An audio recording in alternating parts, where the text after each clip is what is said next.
윤석열 총장이 문재인 정부를 국민 약탈 정권이라고 아주 강하게 비판을 했는데요. 본인의 장모가 요양급여를 편취했다는 것은 국민의 재산을 약탈한 거 아니겠습니까? 윤석열 총장이 공정의 가치를 내세웠는데 어떻게 보면 가장 불공정하게 출세한 사람이 윤석열입니다. 5기를 뛰어넘어서 한직에 있던 사람을 불공정한 특혜를 받아서 최소한 자기를 이렇게 키워준 대통령이나에 대한 인간적인 유감이나 A 표시는 있어야 되는 게 아닙니까? 사람이 사는데.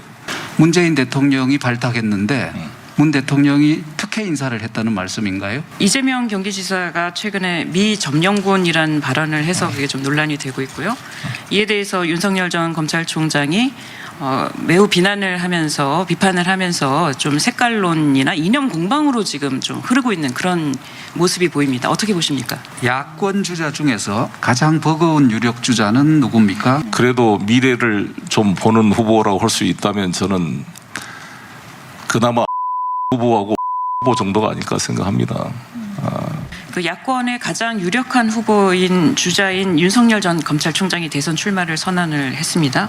이에 대해서 송 대표께서는 윤석열 전 총장의 자기부정이라고 말씀을 하시면서 동시에 민주당도 반성할 점이 있다 말씀하셨는데요. 구체적으로 무엇을 반성해야 됩니까? 윤석열의 지지동원은 본인이 가지고 있는 지지도 있겠지만 상당 부분은 반사적 지지라고 보는 것이 전문가들의 평가라고 생각합니다. 김종인 위원장께서도 말씀하셨듯이 평생 검사만 하시던 분이 국가를 이끌어 가는다는 것은 동서고금의 예를 찾기가 어렵습니다. 홍준표 의원께서도 지적한 것처럼 국가 전체 정치, 경제, 외교, 문화 중에 대통령이 수행해야 될 임무 중에 검찰 업무라는 것은 한 1%밖에 안 될 것이다. 그런데 이분이 이렇게 대선 후보 지지율이 높게 나온 것은 얼마나 민주당이 보기 싫으면 저런 검사 출신을 세워서 한번 두들겨 줬으면 하는 그러한 복수의 감정, 반발의 감정이 표현된 것이다. 따라서 우리 민주당이 저런 국민의 미움을 사귈 수 있도록 변화돼서 반성해야 될 점이다. 저는 여전히 지금도 그렇게 생각하고 있습니다. 그것이 무언가요? 지금까지 말씀드린 것처럼 오만, 독선, 내로남불 여러 가지가 있지 않았겠습니까? 이제 그런 요소를 저희가 전당대회 때도 언행일치의 민주당을 만들겠다 이렇게 나섰기 때문에 저는 저희 민주당이 이번 경선 과정이나 남은 기간 동안에 새로운 변화를 통해서 국민의 그런 목소리를 들어주고 국민 눈높이로 변화된다면 반사적 지지의 거품은 많이 꺼지지 않을까 이렇게 생각합니다. 그리고 저는 이제 자기부정이라고 했던 이유는 윤석열 총장이 공정의 가치를 내세웠는데 어떻게 보면 가장 불공정하게 출세한 사람이 윤석열입니다. 아시다시피 연수원 23기, 문무일 검찰총장이 연수원 18기였습니다. 5기를 뛰어넘어서 한직에 있던 사람을 서울중앙지검장으로 고속 승진 발탁을 했고 검찰총장으로 만들었습니다. 완전히 어떻게 보면 불공정한 특혜를 받아서 한직에 있던 분이 서울중앙지검장과 검찰총장이 되신 분입니다. 그러면 저는 모르겠어요. 저는 대통령 출마하신다면 최소한 자기를 이렇게 키워준 대통령이나에 대한 인간적인 유감이나 A 표시는 있어야 되는 게 아닙니까? 사람이 사는데 여기 저주에 가까운 자기가 몸담았던 정부를 그렇게 비판해서 대통령 선거의 명분으로 삼다는 것은 나는 상당히 설득력이 떨어진다 이렇게 생각합니다. 대표님, 제가 추가 질문 하나 하겠습니다. 방금 윤 총장을 발탁한 인사가 특혜였다라고 한다면 문재인 대통령이 발탁했는데 문 대통령이 특혜 인사를 했다는 말씀인가요? 특별한 혜택을 준 것은 사실이라고 생각합니다. 저는 애초부터 윤석열 검찰총장 임명을 반대했습니다. 공개적으로 반대는 아니지만 청와대 인사 측에 윤석열 특수부 출신 맞지 않다. 여러 가지로 저는 반대 의사를 표명했다는 말씀을 드리겠습니다. 예, 윤석열 총장이 역시 정치 참여할 때 얘기인데요. 그 소득주 성장이나 부동산 정책, 탈원전 정책을 대표적인 정책 실패 사례로 꼽았습니다. 그러면서 문재인 정부를 국민 약탈 정권이라고 아주 강하게 비판을 했는데요. 이 발언에 대해서 대표님은 어떻게 생각하시는지? 당연히 저는 야당 대선 후보로 나오실 분이기 때문에 이 정부를 비판할 수 있고 또 비판해야 된다고 봅니다. 그런데 그 비판이라는 것은 균형이 있을 때 국민적 설득력이 있다고 생각이 듭니다. 여러 가지 뭐 부동산, 원전 비판할 수 있지만 약탈 정권이라는 이런 표현은 본인의 장모가 사실 이 요양병원을 이렇게 동업자들로 만들어서 23억인가요? 그에 가까운 요양급여를 편취했다는 것은 국민의 재산을 약탈한 거 아니겠습니까? 그래서 저는 너무 과하다 이렇게 생각을 합니다. 예, 윤 전 총장 장모 얘기를 지금 하셔서 계속 질문을 드리겠습니다. 지난주에 윤 전 총장 장모가 법정 구속이 됐고요. 부인과 관련한 엑스파일도 계속 나들고 있습니다. 이런 문제가 대선 주자로서 윤 전 총장의 자질과 어떤 연관성을 가진다고 보시는지 궁금하고요. 그리고 윤 전 총장 본인은 장모의 법정 구속에 대해서 누구든 법이 적용되는데 늘 엄정해야 한다는 생각이다. 사적인 입장을 표현하는 건 맞지 않는다. 이렇게 짧게 얘기했는데 이런 입장 표명이 적절하다고 보시는지 말씀해 주시기 바랍니다. 저는 국민들에게 대통령으로 나오실 분 입장에서 너무 좀 불성실한 게 아닌가. 불성실한 답변이다. 저는 이렇게 생각합니다. 왜냐하면 우리나라 선출직 공무원 중에 선출직 공직자의 배우자가 법적 지위를 갖는 것은 대통령이 유일합니다.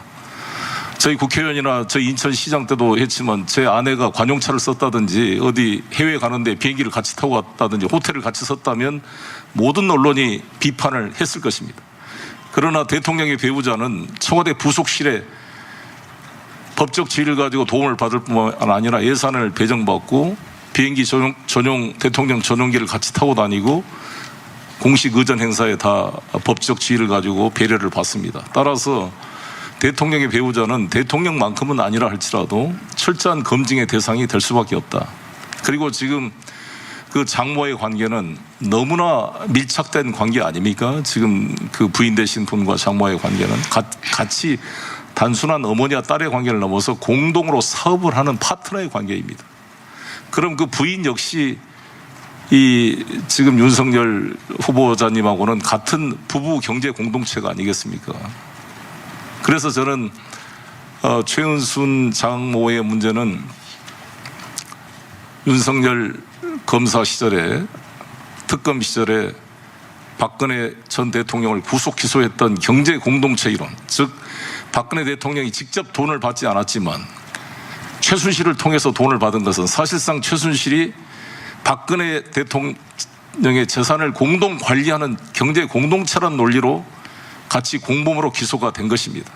이 논리가 본인에게도 그대로 부메랑이 될 수 있다 이렇게 지적하고 싶습니다. 그러면 정치적 도의적 책임 이외에 법적인 책임도 질 수 있다는 그런 뉘앙스로 저희가 받아들여도 되겠습니까? 그것은 알 수가 없죠. 제가 수사가 진행돼 봐야 될 것이고 지금 부인 문제도 주가 조작 관련 논란이 되고 있는데 그 결혼하기 이전과 이후는 다를 것이고 이전 사건이라 할지라도 저는 6년 전에 동업자 3명이 구속 기소가 된 사안이 왜 입건조차 되지 않았는가에 대해서는 모든 언론이 문제를 지적하고 있는 거 아니겠습니까? 그런 경위가 밝혀져야 된다고 생각합니다.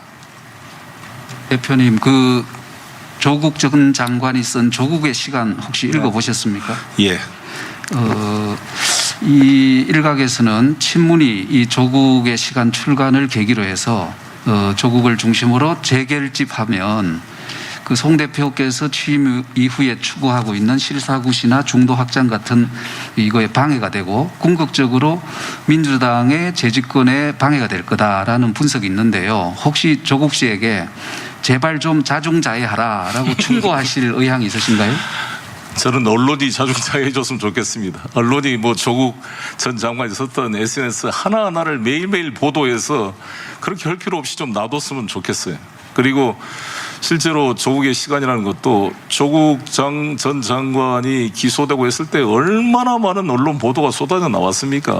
어떻게 보면 뭐 일부 비판하고 지적해야 될 언론으로서의 기능도 있었겠지만 대부분은 자극적이고 확대되고 최근 조선일보 일러스트 사고가 날 정도로 그걸 과장하고 자극적으로 쓴 것들이 많았기 때문에 이에 대한 본인의 항변 이유서로서 조국의 시간이라는 책을 썼지 않았겠습니까? 그것은 저는 조국의 시간은 이렇게 이야기를 하고 있습니다. 그것은 법정에서 지금 피고인으로 재판을 받고 있는 조국 입장에서는 자신의 항변권, 방어권 입장에서 자신의 반론을 제기하고 있는 거고 그것이 재판부에 의해서 균형 있게 돼서 자신의 억울한 점을 밝혀내고 또 문제가 있었던 문제가 있는 대로 그것은 법정에서 해결할 문제다 이렇게 보여지고요. 저는 우리 민주당은 내년 3월 9일 진짜 법정 5천만 국민이 배심원인 진짜 법정이 기다리고 있습니다. 우리 민주당 대통령 후보를 다시 한번 이 5년 동안 한번 신임할 것인지 그럼 일꾼을 갈아치울 것인지 그 배심원들만 생각하고 저는 국민의 시간으로 민주당은 가야 된다고 생각이 들고 그 조국의 그 문제는 대통령 후보들이 각자 극복해 나가야 될 과제다 이렇게 생각합니다. 저는 당대표로서 우리 민주당의 시간, 국민의 시간이 제대로 될 수 있도록 뒷받침해 나가겠습니다. 그 이재명 경기지사가 최근에 미점령군이라는 발언을 해서 그게 좀 논란이 되고 있고요. 이에 대해서 윤석열 전 검찰총장이 매우 비판을 하면서 좀 색깔론이나 이념 공방으로 지금 좀 흐르고 있는 그런 모습이 보입니다. 어떻게 보십니까? 글쎄요, 윤석열의 그 컨텐츠 없음이 드러난 게 아닌가 생각합니다. 장모 사건 터지고 그러니까 왜 갑자기 또 공안검사 같은 시대로 돌아가는지 태극기 탄핵의 강을 넘은 거라고 지금 이준석 대표 하고 있는데 다시 탄핵과 태극기 강으로 건너가는 그런 돌아가는 그런 퇴행적 모습을 보이고 있다고 생각합니다. 이 문제 가지고 쓸데없이 논쟁하는 것은 우리 국익에 도움이 되지 않는다 생각합니다. 이것은 이재명 후보가 이육사라는 말이 원래 그 264번 이 감옥 수번입니다. 그 정말 일제에 저항하던 그 시인을 가서 그 집에 가서 했던 맥락 속에서 이해할 문제이고 우리 대한민국의 대통령이 되겠다는 사람들이 다 저도 이 태극기 바지를 달고 다니고 저는 헌법 전문을 외우고 다닙니다. 대한민국 헌법 130개 조문을 항상 제가 반복하고 다닙니다.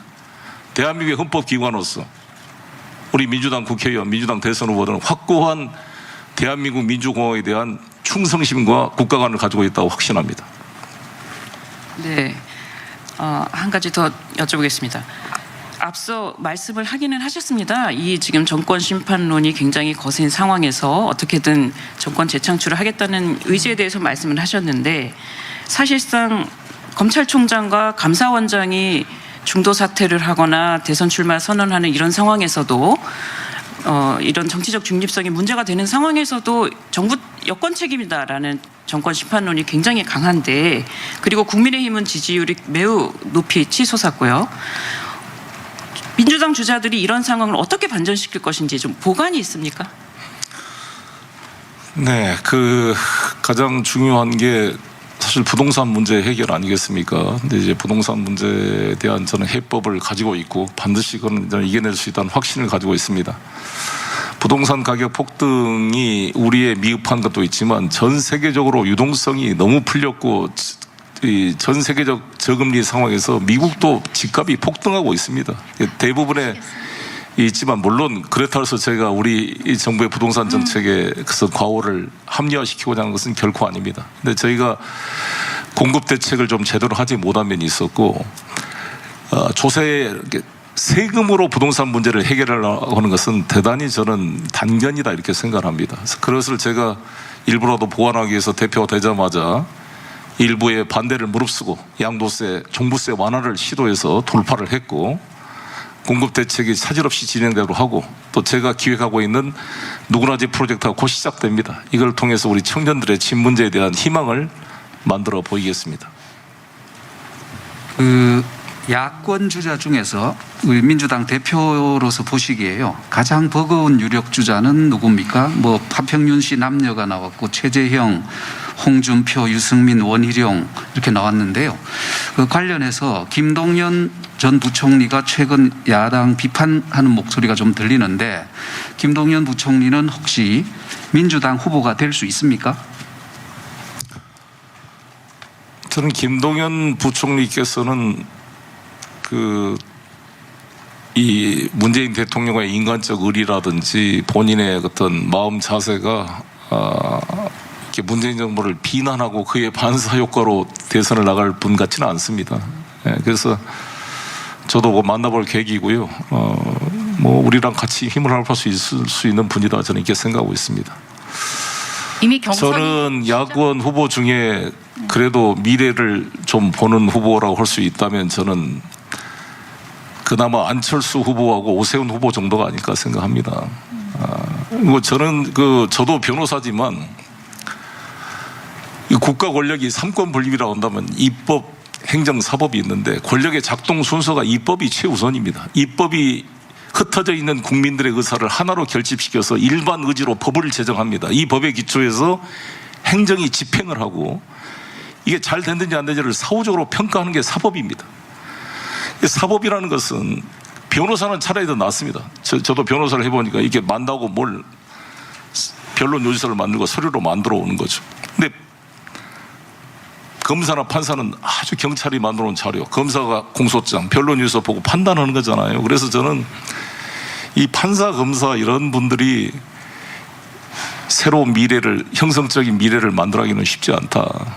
차라리 미래의 4차 산업의 시대를 이해하는 사람은 그래도 저는 차라리 오세훈, 안철수 같은 분이 아닌가 생각합니다. 제가 추가 질문 드리는데 그러면 오세훈 시장은 뭐 현재 지금 서울시장으로 당선된 지 얼마 안 돼서 뭐 대선에 본인도 안 나오겠다고는 그러는데 일각에서는 가능성을 배제하지 않거든요. 그런데 대표님께서 지금 말씀하신 거 보니까 혹시 오세훈 시장이 야당의 대선 후보로 내년 3월에 나올 가능성이 있다고 보십니까? 그거야 뭐 알 수 없죠. 그 상황이 본인이 안 나오시겠다고 나오시기가 쉽지 않겠죠. 지난번도 서울시장 한번 사퇴를 하신 분이라. 지금 민주당 경선이 시작됐는데 김동연 부총리 말씀을 하셔서요. 경선은 이미 시작된 상황에서 김동연 부총리가 그럼 나중에 어떤 방식으로 합류를 하실 수가 있을까요? 글쎄 뭐 가정할 수는 없고요. 그분이 우리 민주당이나 이쪽 여권 세력이 재집권하기를 바라신다면 뭐 어떤 형태로 협력할 수 있다 이렇게 생각합니다.